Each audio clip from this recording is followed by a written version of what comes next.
উদ্ভাবনী চিন্তার শক্তির মাধ্যমে তরুণদের সমাজ বদলে দেওয়ার আহ্বান জানিয়েছেন প্রধান উপদেষ্টা ডক্টর মোহাম্মদ ইউনূস। কাতারের রাজধানী দোহায় কাতার বিশ্ববিদ্যালয়ে 3-0 তত্ত্বের উপর আয়োজিত অনুষ্ঠানে বক্তৃতাকালে তিনি বলেন, বর্তমান প্রজন্মের তরুণরা বিশ্বের সেরা এবং সবচেয়ে শক্তিশালী প্রজন্ম। মেধাকে কাজে লাগিয়ে এই প্রজন্ম পুরো বিশ্বকে বদলে দিতে পারে বলে মন্তব্য করেন প্রধান উপদেষ্টা।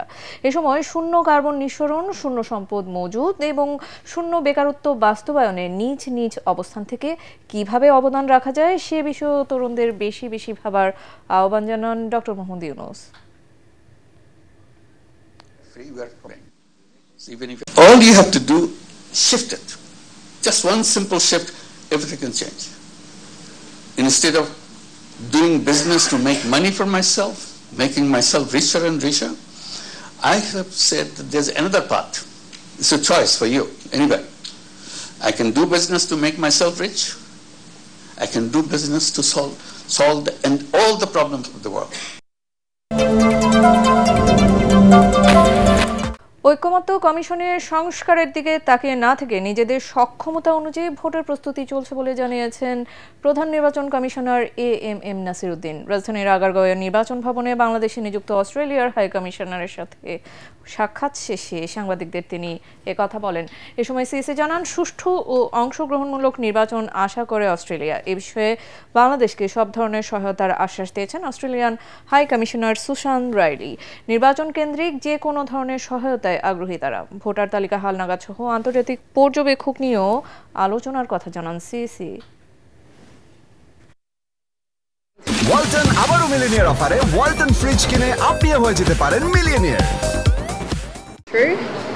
As it moves towards open, free and fair elections, Australia stands by Bangladesh and we continue to work with you as best we can to support your. যেগুলো আমাদের ক্ষমতার মধ্যে আছে, আমাদের ইলেকশনের আগে যেগুলো আমরা প্রয়োজনীয় মনে করছি বা করা সম্ভব মনে করছি, we are working on that.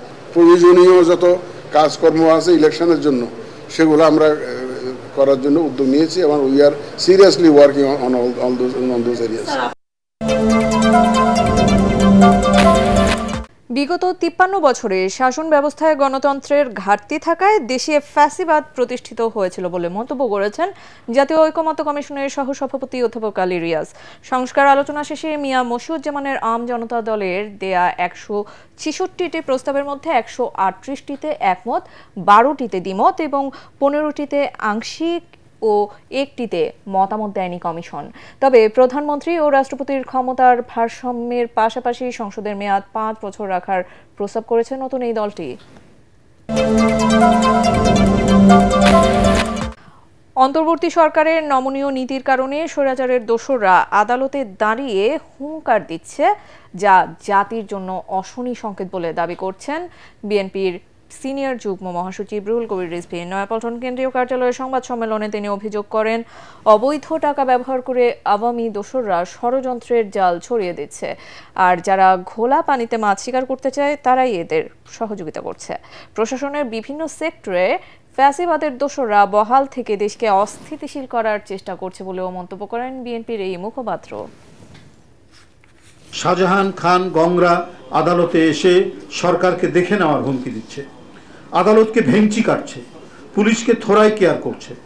হাসিনার দোসররা আসামি হয়েও আদালতে যে অধ্যত্বপূর্ণ আচরণ করছে তা মূলত অন্তর্বর্তী সরকারকে অকার্যকর প্রমাণের এক গভীর চক্রান্ত। ক্রিমিনাল অফেন্স এটাতে দমন করবে সরকারের আইন শৃঙ্খলা বাহিনী, তার যে আইনি যে প্রক্রিয়াটা আছে তারা সেটা করবে। আর ওইটা যদি তারা করতে না পারে, যদি রাজনৈতিক দলকে নামতে হয়, তাহলে তো ওটা হবে নৈরাজ্য। তা আমরা তো নৈরাজ্যে বিশ্বাসী নই।